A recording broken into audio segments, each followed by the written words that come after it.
mengenal diri kita dari zat yang gaib.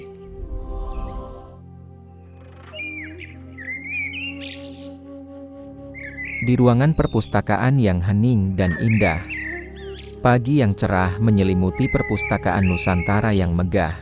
Rak-rak buku setinggi langit berjajar rapi, memancarkan aroma kertas dan kebijaksanaan. Di salah satu meja bundar yang nyaman, duduklah Pak Mukti, seorang guru yang sangat bijaksana, dengan 6 murid kesayangannya, Muhammad Ji, Budi, Akmal, Dino, Rara, dan Siti. Keenamnya adalah representasi generasi Indonesia Emas 2045, terlihat dari logo MG 2045 yang tersemat di pakaian atau topi mereka.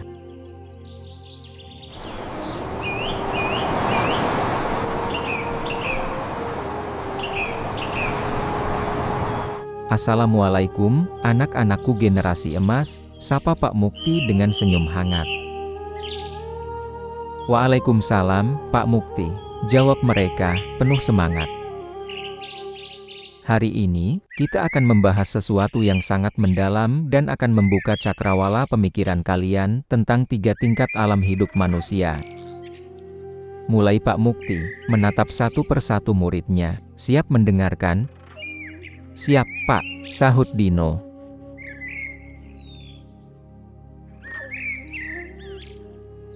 Baiklah, kita mulai dengan tingkat pertama, manusia jasmani. Siapa yang tahu bahan dasar kita sebagai manusia jasmani? Tanya Pak Mukti. Saripati Tanah, Pak, jawab Rara cepat. Tepat sekali, Rara, tubuh fisik kita, yang bisa kita sentuh dan lihat ini, terbuat dari saripati tanah. Ini adalah wujud kita di dunia fana ini, jelas Pak Mukti.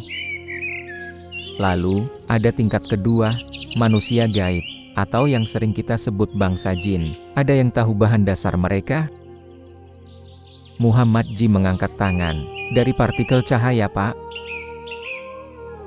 Brilian Ji, partikel cahaya yang halus membentuk manusia gaib. Mereka ada di sekitar kita, namun tak kasat mata oleh indera jasmani kita, Pak Mukti mengangguk.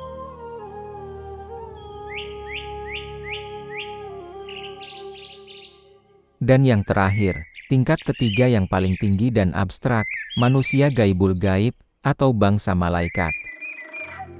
Nah, kalau ini, bahan dasarnya apa? Siti berpikir sejenak, partikel cahaya juga Pak, tapi lebih halus. Sempurna, Siti, partikel cahaya yang jauh lebih halus dan murni. Mereka adalah wujud kesempurnaan cahaya, puji Pak Mukti. Jadi, kita punya jasmani dari tanah, jin dari cahaya, dan malaikat dari cahaya yang sangat halus. Sampai sini, ada pertanyaan? Semua mengangguk, menyimak dengan serius. Nah, sekarang kita akan masuk ke bagian yang lebih menarik. Mengapa manusia jasmani disebut manusia sempurna? Pak Mukti tersenyum misterius.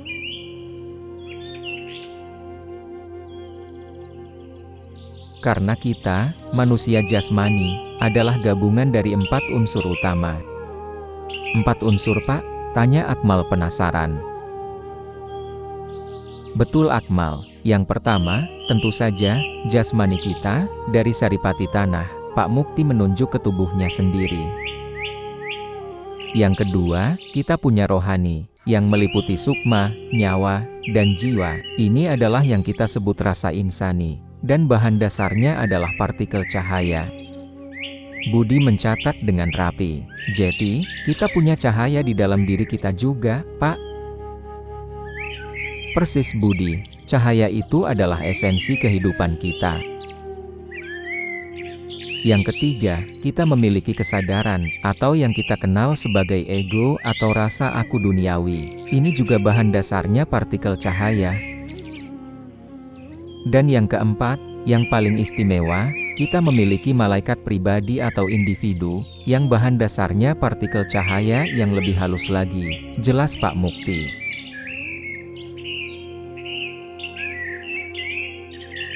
Wah, berarti kita benar-benar makhluk istimewa. Ya Pak, seru Rara. Memang, Rara, kita adalah ciptaan yang paling lengkap dan sempurna, jawab Pak Mukti. Sekarang, mari kita bicara tentang rasa aku duniawi atau ego kita.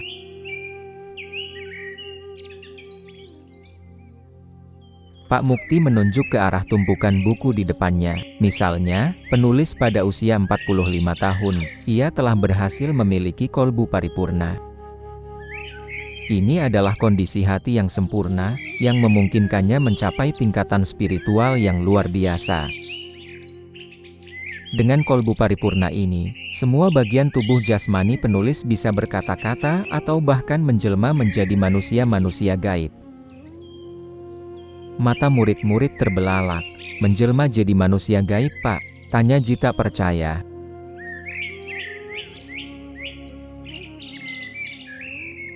Betul Ji, manusia gaib ini akan memberikan banyak ilmu pengetahuan gaib atau ilmu kerohanian yang bersifat ajaib maha ajaib. Tentunya sesuai dengan ridho, izin dan perkenan Allah Subhanahu wa Ta'ala, terang Pak Mukti. Ini bukan fiksi, ini adalah pencapaian spiritual yang nyata bagi mereka yang mencapai tingkatan tersebut. Lalu, apalagi yang bisa dilakukan oleh rasa aku duniawi yang menyatu dengan rasa insani itu, Pak? Tanya Siti. Nah, ini bagian yang paling luar biasa, Pak Mukti tersenyum. Penulis, yang pernah mengalami mati suri di dunia fana bumi kita, bisa berdialog dengan Allah Subhanahu wa Ta'ala secara langsung, untuk menerima berbagai penjelasan dan kejelasan tentang apa saja yang ingin penulis ketahui.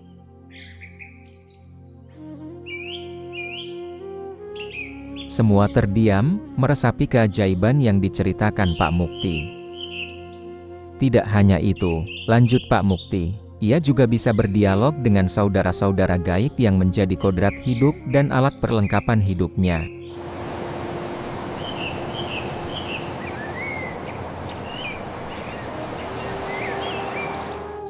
Ini menunjukkan betapa dalamnya potensi spiritual yang tersembunyi dalam diri manusia. Pak, apa itu wujud kesadaran sendiri atau ego atau rasa aku duniawi? Tanya Akmal. Coba kalian ingat, kalau kita tidur dan rasa aku kita bepergian jauh, kita akan mengalami mimpi, bukan? Iya, Pak, jawab Budi.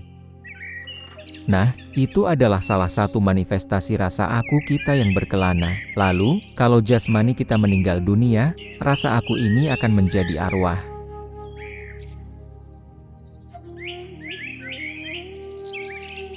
Arwah-arwah itu lalu bersatu padu dengan rohani dan malaikat pribadinya, terus menghadap ilah atau Allah untuk mempertanggungjawabkan segala amal baik dan amal jahat yang telah mereka lakukan selama hidup di dunia fana. Begitulah menurut penjelasan dari Sang Guru Suci. Pak Mukti mengakhiri penjelasannya tentang rasa aku. Our commitment to peace is eternal. Itu berarti, kehidupan kita tidak berakhir di dunia ini, ya Pak? Tanya Rara. Tentu saja tidak, Rara. Ini hanyalah fase awal dari perjalanan panjang sebuah jiwa, jawab Pak Mukti. Sekarang, kita masuk ke poin kedua, sukses beriman kepada ilah atau Tuhan Robbil Alamin dalam rangka bertauhid kepada Allah Subhanahu wa Ta'ala atau Tuhan yang Maha Esa Robbal Alamin. Apa hubungannya dengan yang tadi, Pak? Tanya Dino. Hubungannya sangat erat, Dino. Jika seseorang berhasil beriman dan bertauhid dengan sempurna, ia akan bisa bertemu dengan saudara-saudara gaib jelmaan rohani, jiwa, sukma, nyawa, yang merupakan kandungan rohaninya, jelas Pak Mukti. Artinya, elemen-elemen rohani dalam dirinya bisa menjelma menjadi sosok-sosok gaib yang bisa ditemui. Hey, come on! No, you come on! Guys, look up! Wah, seperti di cerita-cerita, ya Pak, kata Siti. Bisa dibilang begitu, Siti. Tidak hanya itu, ia juga bisa bertemu dengan saudara-saudara gaib jelmaan kesadaran dan rasa aku duniawi, rasa aku keakhiratan, rasa kebenaran yang merupakan kandungan kesadarannya.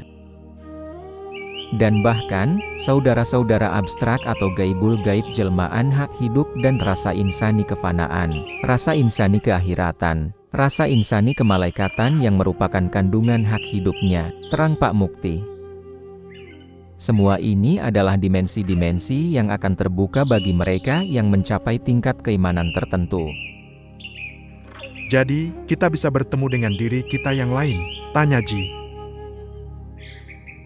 Bukan hanya diri kita yang lain, Ji, kita juga akan bisa menjelma menjadi manusia-manusia gaib, bahkan bertemu serta ketujuh tingkat nafsunya, Pak Mukti menjelaskan dengan sabar. Ketujuh tingkat nafsu ini adalah nafsu amarah, nafsu luamah, nafsu sofiah, nafsu mutmainah, nafsu rodiyah, nafsu mardiyah, dan nafsu kamilahnya. Ini adalah tingkatan-tingkatan hawa nafsu yang harus dikelola dan disempurnakan. Mataji dan teman-temannya terlihat sangat antusias. Tujuannya apa semua ini, Pak? Tanya Budi. Tujuannya adalah agar setiap jenis dan tingkat manusia yang mempunyai hubungan timbal balik bisa bersikap saling menghargai pendapat dan hasil karya, serta saling menghormati penggunaan hak-hak asasinya masing-masing. Jawab Pak Mukti dengan bijaksana. Ingat, manusia abstrak menjadi hak hidup manusia jasmani, dan manusia gaib menjadi kodrat hidup manusia jasmani. Jadi, kita saling terhubung, ya Pak? Tanya Rara. Benar sekali Rara, kita semua adalah bagian dari satu kesatuan ciptaan Allah. Kalau ketiga tingkat manusia sebagai sesama makhluk Allah bisa bersikap demikian, terutama mereka yang menjadi satu kesatuan di dalam tubuh seorang manusia jasmani yang baik kelakuannya, benar kata-katanya, dan jujur sikap hidupnya, maka manusia yang berbahagia itu akan bisa berhubungan dengan baik. Terang Pak Mukti. Come on everybody together. We can do it. Peace forever. Sehingga, mereka akan bisa berdialog dengan ilah dan Allah. Hal ini telah menyebabkan dilantik manusia-manusia jasmani sebagai para wali, nabi, dan rasul. Lanjut Pak Mukti. Para nabi dan rasul dibatasi masa pelantikannya, sedangkan para wali akan terus-menerus dilantik pada segala zaman. Pengalaman dan pengetahuan baru, yaitu mengenal kebenaran hakiki. Pak Mukti berhenti sejenak, melihat ke arah jendela yang memancarkan cahaya pagi. Ini semua adalah tentang segala kebenaran yang hakiki yang berkenaan dengan subjek tertentu secara lugas dan tuntas sehingga mudah dicerna dan dipahami. Pak Mukti menjelaskan, manusia maha gaib jelmaan ruang hidup yang meliputi bumimu telah menerangkan tentang manusia nyawa yang hidup di dalam alam jabar, manusia sukma yang hidup di dalam alam jabariyah, dan manusia jiwa yang hidup di dalam alam jabarut. Ini semuanya adalah benar. Pak Mukti mengangguk. Mari kita bedah sifat-sifat ketiga manusia ini. Ini semua adalah tentang segala kebenaran yang hakiki. Pertama, manusia jiwa atau psiho. Sifat-sifatnya serupa sifat manusia jasmani pada umumnya, yaitu mudah tersinggung, gemar berselisih akibat berbeda pendapat, merasa benar sendiri tanpa alasan dan dasar yang bisa masuk di akal sehat. Panasan atau pantang kerendahan, cemburuan, gemar memendam rasa dendam, dan egois atau gemar mementingkan diri sendiri dalam banyak hal. Pak Mukti merinci. Oh, itu sifat-sifat yang sering kita lihat dalam kehidupan sehari-hari, ya Pak, ujar Dino.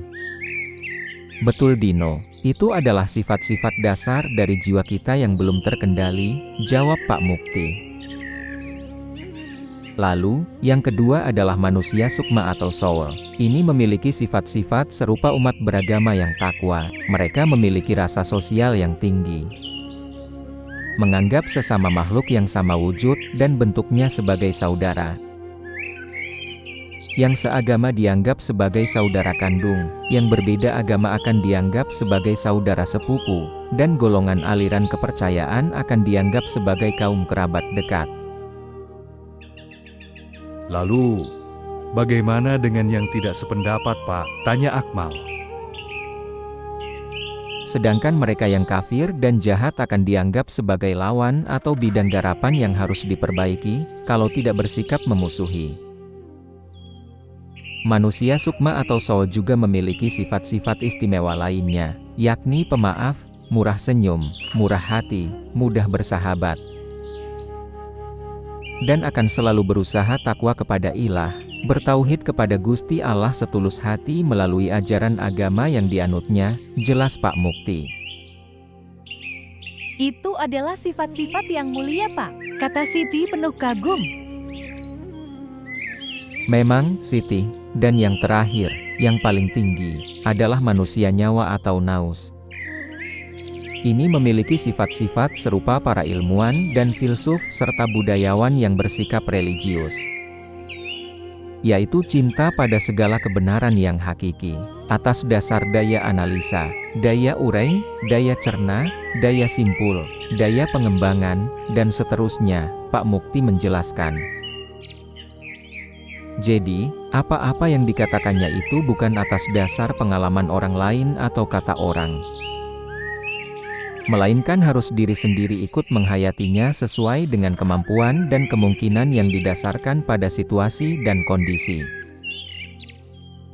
serta segala fakta yang bisa didapat di dalam lingkungan hidupnya masing-masing pada zamannya. Lanjut Pak Mukti. Jadi, mereka mencari kebenaran dengan akal dan hati sendiri, Pak. Tanya Ji.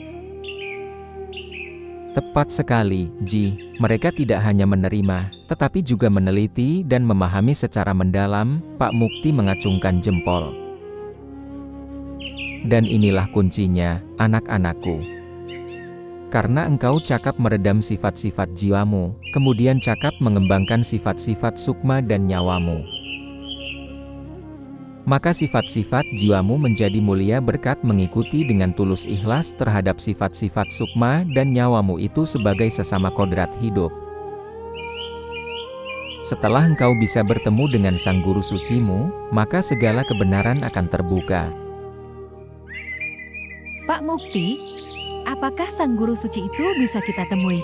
Tanya Rara dengan suara pelan. Sang guru suci itu bukan hanya ada di luar diri kita, Rara, ia juga ada di dalam diri kita.